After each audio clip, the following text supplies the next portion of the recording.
Actually ತುಂಬ ಚೆನ್ನಾಗಿದೆ. ಅಂದರೆ ಇದು ಬೋಸ್ಟಿಂಗ್ ಫಾರ್ಮ್ ಅಂದರೆ ಹೇಳ್ಕೊಳ್ಬೇಕಂತ ಹೇಳ್ಕೊಳ್ತಿಲ್ಲ, ಆದರೆ ಡೀಸೆಂಟಾಗಿತ್ತು. ಎವ್ರಿಥಿಂಗ್ ನಾನು ಎಷ್ಟೆಷ್ಟು ಬೇಕೋ ಮಾರ್ಕ್ಸ್ ಎಲ್ಲ ಕರೆಕ್ಟಾಗಿತ್ತು. At the same time 10th ನನಗೆ 92% ಬರುತ್ತೆ. ಆ್ಯಂಡ್ ಆವಾಗ ನಾನು 90 ಕ್ರಾಸ್ ಆಗಬೇಕು ಅಂತ ಅಂದ್ಕೊಂಡಿದ್ದು ಓನ್ಲಿ ಬಿಕಾಸ್ ನಾನು ಸೆಂಟ್ ಜೋಸೆಫ್ಸ್ ಬಾಯ್ಸ್ ಹೈಸ್ಕೂಲಲ್ಲಿ ಓದಬೇಕು ಅಂತ ಡಿಸೈಡ್ ಮಾಡ್ಕೊಂಡಿದ್ದೆ. ಇವಾಗ ತುಂಬ ಜನ ಏನು ಮಾಡ್ತಾರೆ, 10th ಆದಮೇಲೆ ಬೇರೆ ಬೇರೆ ಕಾಲೇಜಸ್ಗೆ ಅಪ್ಲೈ ಮಾಡ್ತಾರೆ, ಇಲ್ಲಿಗೆ ಹೋಗ್ಬೇಕು ಅಲ್ಲಿಗೆ ಹೋಗ್ಬೇಕಂತ ಒಂದು 3-4 ಆಪ್ಷನ್ಸ್ ಇಟ್ಕೊಂಡಿರ್ತಾರೆ. ನಾನು ಯಾವ ಥರ ಇದ್ದೆ ಅಂದರೆ ನಂಗೆ ಇದು ಬೇಕಂದರೆ ಅದೇ ಬೇಕು.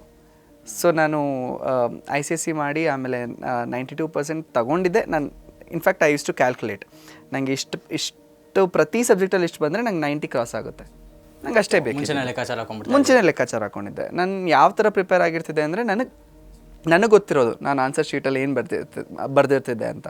ಬಿಕಾಸ್ ನಾನು ಅದಾದಮೇಲೆ ಬಂದ ಮೇಲೆ ನನಗೆ ಎಕ್ಸಾಕ್ಟಾಗಿ ಅಷ್ಟೇ ಮಾರ್ಕ್ಸ್ ಬಂದಿರೋದು, ನಂಗೆ ಆ ಕಾನ್ಫಿಡೆನ್ಸ್ ಇತ್ತು. ಸೊ ನೀವು ಹೇಳಿದ್ರಲ್ಲ ಇದು ಕೋಇನ್ಸಿಡೆನ್ಸಾ ಅಥವಾ ನೀವು ಪ್ಲ್ಯಾನ್ ಮಾಡ್ಕೊಂಡಿದ್ದ ಅಂತ. ನನ್ನ ಲೈಫ್ ಯಾವಾಗಲೂ ಯೂಶ್ವಲಿ ಪ್ಲ್ಯಾನ್ಡ್ ಆಗೇ ಇರೋದು.